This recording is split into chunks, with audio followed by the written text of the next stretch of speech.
and I feel this sort of grief come up out of me. And just like everybody's silent, I think that Gwendolyn is sobbing and Robyn's trying to console her. This grief comes out of me and I wailed. And that's when I first... Hey everyone, and I'm back with a new video, this time with my after 22 seasons of Kody and Robyn trying to re-edit life's film, post Garrison's passing, pretend like it happened before he passed. Shaping Kody, the father and artist, trying to make life mend and reconnect with the kids. As if there was going to be some passive restoration narrative happening, but there was no escape, the walls came crashing down, literally. That was beyond eye-opening. I had hurt emotions, because those, while were absolutely insane fractures, infuriating, and genuinely heartbreaking. It was unfortunate for the family members that suffered. Garrison was taken off the show and pretty much erased from the narratives. Photography session that came before documenting the automate assemblies at TLC, separating and isolating peoples at bodies, and vision of family and wheels, people, left, right, ground. To us, Father's Words and Shrankush 8023, ORE dynamic interaction with CUCS circled together semimation-esque show. Eyes activates Messiah's words on tells. To me, my mouse, my rational understanding, and so longed wished because default moderning, full construction standing awaiting follow. If only he answered. Militarized mechanisms for disengagement installed display counters. Geometrical templates form design orientation. Disintus diagram rums have any opening snap around Garrison's worlds. Illusion of fundamentals shown shadow casting. A lot he partook in planning from what proportion consideration was given to his wishes.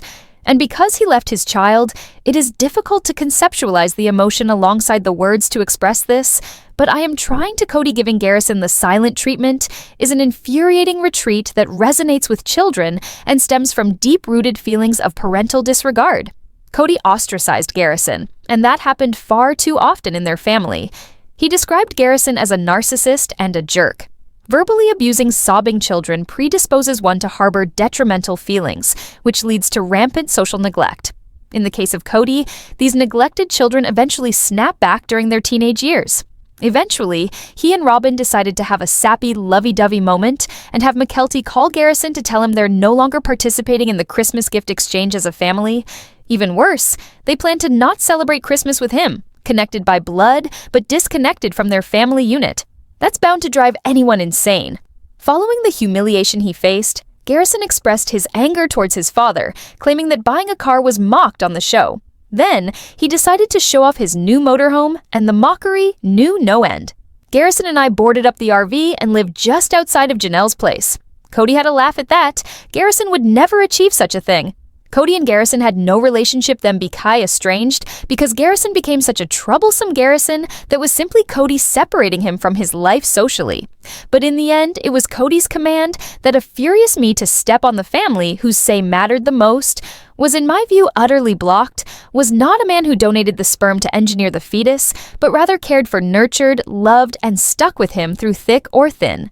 It infuriated me to think that his life, allowing Kody enabling chastise who I am not even sure is a genuinely capable of feeling grief. Perhaps he does not because as many of the words throughout this episode felt so shallow. While speaking to Robyn in front of a bonfire, he stated that he has to start doing things differently because he sensed the potential to shift the way things had been done. Differently so meticulously working out, where his focus marks out a huge blank space marked in the absence of Woody Wounded, left minus Garrison, where he needs to rebuild, resolve, replace. And guess what? Check the clock. Add 1 year plus 2 months, and voila. Nothing actively shifts south in public north. Only the still makes scarce to be feeble and chaotic standards is Crony's relationship with the fillers. Gotten worse? It's gotten worse. Garrison partook in life's final moments. Ernie took his life inside of him. Angry with his father, screamed, "No one to me." Demanding answer, waited endlessly for the response from Janelle. And something about the pain Janelle was in made me feel so Janelle for the TLC show, but for some reason still felt so angry that if it would have been easier for her not putting her foot down with Kody and tried not to fight, I guess it would have been simpler. But for some reason to me, if I were in that situation, which in my head, I would have excluded Kody entirely from the discussion. He wouldn't be welcome to the funeral reception. Not in my world. And then his remains being relocated to Wyoming, and them thinking it made easy sense to bury him next to Grandma Ranch by his granddaddy's ranch in Wyoming, with the explicit intention that it had to be guarded. This is Janelle's complicated feelings to win. A majority of the children did, and this seemed very peculiar to me that they intended to bury him where he came from. Kody's not where Garrison was. I feel like he could have been born in Wyoming, but that is not where he lived his life. So many conflicting emotions washed over me, such as feeling sadness for the 3 women who had experienced such a clear, profound loss. Simply got furious that this platform was given to Kody because it is as if TLC does not want to accept what Kody did, and it is so, now it is only so exasperating. And after that, numerous siblings sat up on and shared their Gabriel's turn on the post-episode camera, came after he located his sibling, not immediately after, but JG was so calm, but he didn't let on to it a lot. He did, however, deeply feel more than everyone in my family is aware of. Janelle knows that shared the final couple hours of her talking that was also specific, so sad, mentioning over and over how he had been struggling with alcohol, depression, and anxiety, and how she so desperately tried to offer help, but there wasn't. There was just nothing to be done. She and the 2 older boys, Logan and Hunter, would generally try to tag team and interact and check in on him to get him responsive, and that in a range of the nights like this, there would be these similar sorts of situations. Painful cycles of promises followed, making proclamations like, "I want to end my life." But he didn't say it in quite a straightforward way. They did utter that very strong suggestion, but instead that way, he would sort of fall asleep and he would wake up, and then after that, there would be the hearing from him. Everything would be okay, and obviously, as we know, Gabriel found him. And you, Gabriel. It was heartbreaking to watch Gabriel make a comment about the kind of person that Garrison was, and how he is this very supportive and gentle, inclusive, kind person who made everyone feel at ease, went out of his way to make people feel about the people in his life, and that he made a comment that that's his idea of what a true gentleman is, and that 100% felt like a direct dig at his father, because his dad Kody would always talk about how the men need to be gentlemen, and he's raising gentlemen, and then he would brag about how the guys weren't gentlemen and courteous. Even last week, in the episode, Janelle talked about how, Kody always said that, if we're raising our kids to be gentlemen. So the fact that that was last week's episode and Gabriel said it here, it definitely felt like that was a message to Kody that even before he died, he was more of a gentleman than you ever were. And it's heartbreaking. It's heartbreaking to think that the boy that was actually a good person was so beat down that he felt like he wasn't good. He lacked an adequate amount of love him. Tension he did not feel like he was deserving. Tension it felt like being gone would be better because of what it's an illness. And like any illness, watching it unfold is more challenging than one could imagine.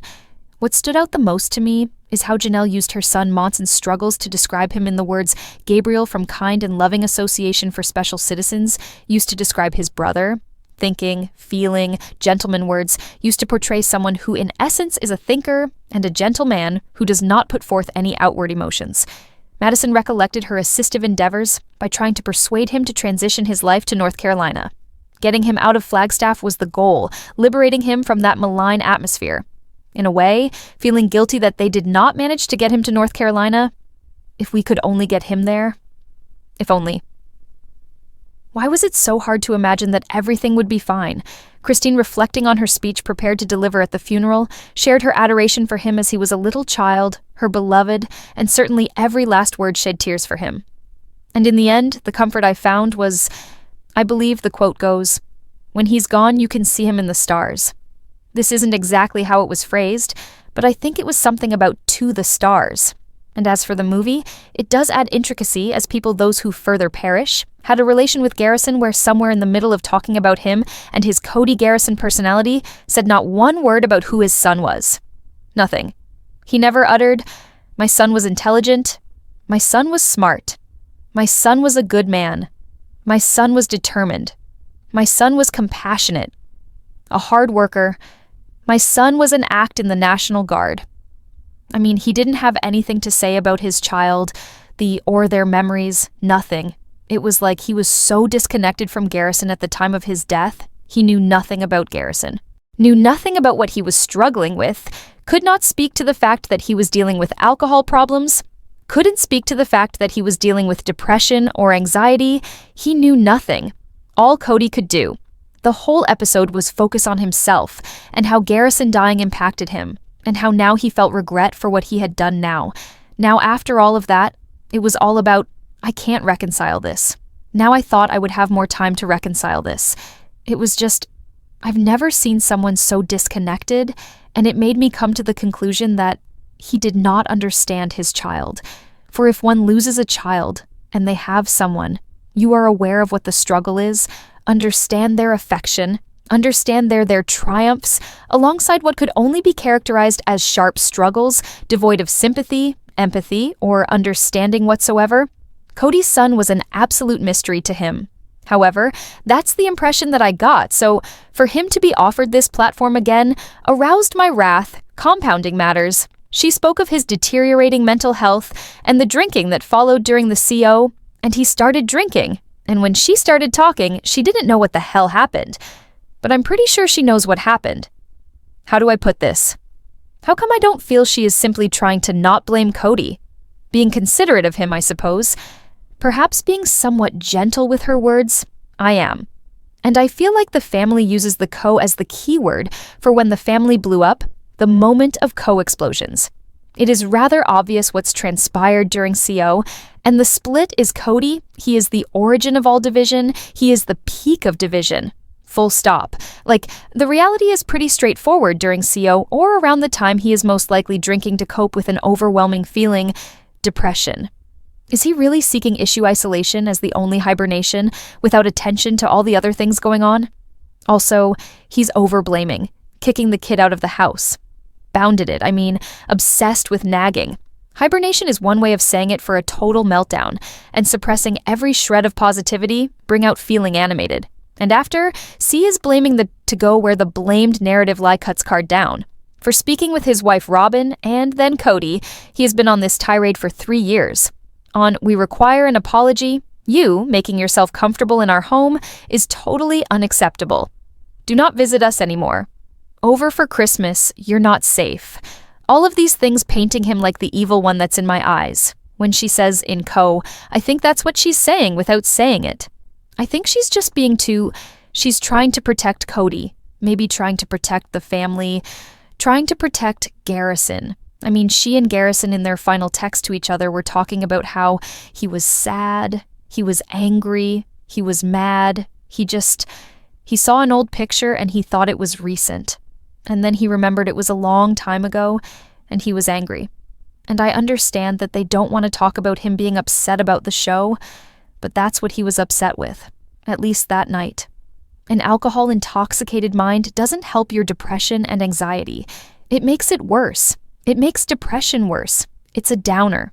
It strips your brain of dopamine, and so you end up feeling worse, and it can exacerbate your suicidal thoughts and ideation, and it can exacerbate the depression, and it can make it worse, so he couldn't. Now what it might be like, so maybe had he not gone out drinking that night, it would have been different, right? And I think she knows by now, or at the very least has some clues. If you let me know what conclusions you reach, I think they just might show later on, but personally do not showcase it in the later episodes. This is the first stage of grief and shredding, copious amounts of work, because as far as I know, nothing with Kody ever improved.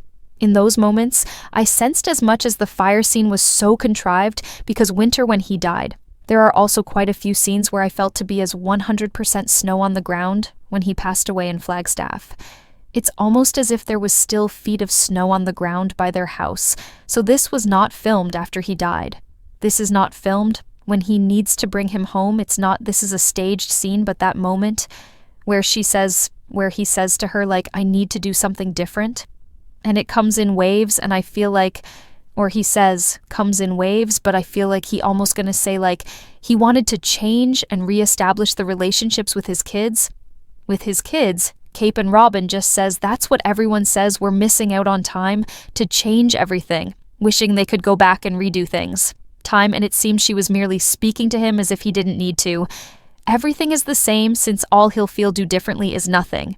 Because of the grief, everyone thinks they have more time, and sometimes I wonder if Kody had someone else to talk to.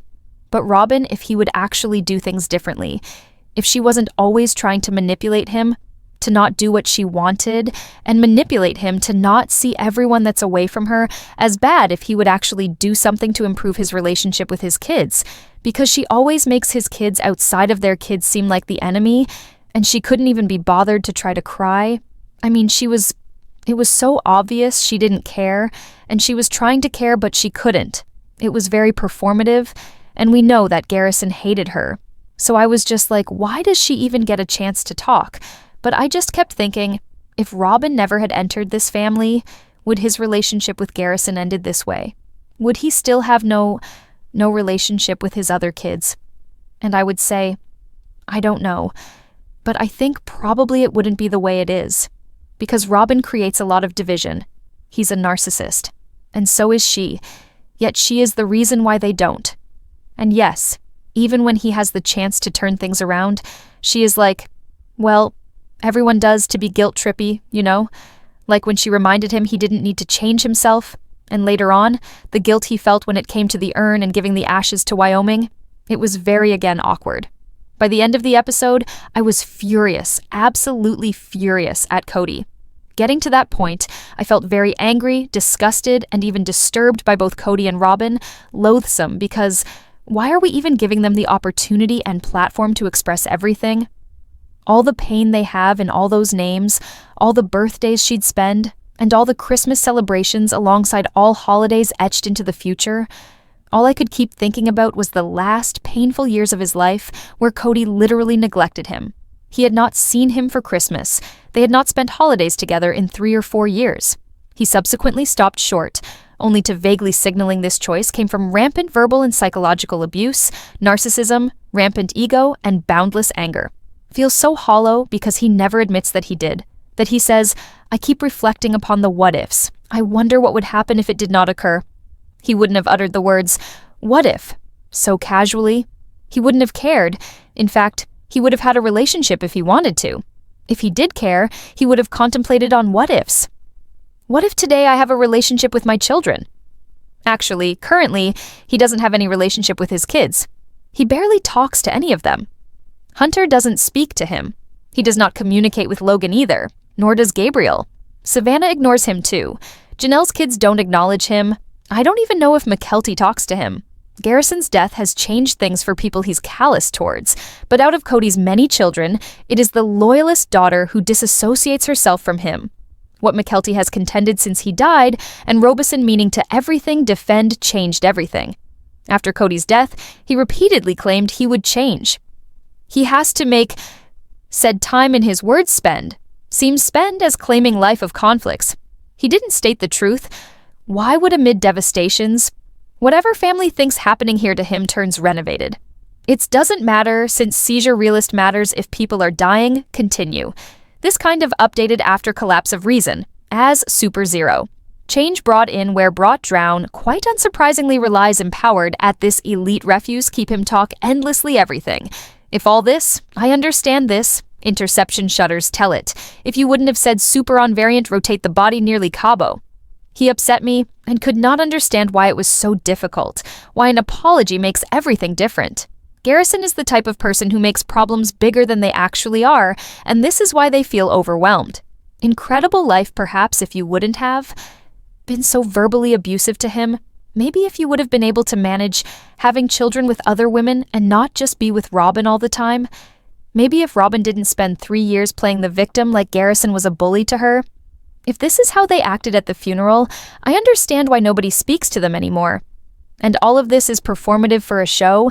It's all for cameras because when the cameras aren't on, Kody and Robyn days after Garrison was dead, Garrison was in Scottsdale at a steakhouse having dinner with their 3 older children. They were eating and laughing, and Kody started this episode about how he needed to console his children. And it was Gwendolyn that had to ask in order to come over, and yet his 3 oldest kids didn't go to the funeral. It's just fake. All of it is fake. Why did they get so much of an episode here? Why is this how they remember it? Why can't we just get rid of Kody and Robyn? Why does his abuser Garrison's abusers? Why do they get a chance to play the victim? And if this is what we are to expect for why the family disconnected from them, it is clear to me that nothing will ever change. And they are hypocritically using his death to make it appear as though he died for a worthy cause, while failing to address that he was indeed suffering from pain, that he was struggling with depression and anxiety. They failed to see that, in their behavior, they were doing everything in their power to make it worse. Kody exclaims, "Oh, the CO stuff was just so important. That's the closest he gets to acknowledging that he gave Garrison the mental breakdown that spiraled his health into the abyss." What do you think about this video and this episode? Were you upset? Not upset? Angry? Frustrated? I just feel sorry for the family members who genuinely cared about him. In their fantasy world, they should have been granted the ultimate say, clearly not listening to Kody. And tell me what your thoughts are in the comments below. Make sure to give this video a thumbs up so other people can see it too. Don't forget to subscribe to my channel if you have not already, and hit the bell icon to be notified when I upload. Thank you all for watching. Bye, guys.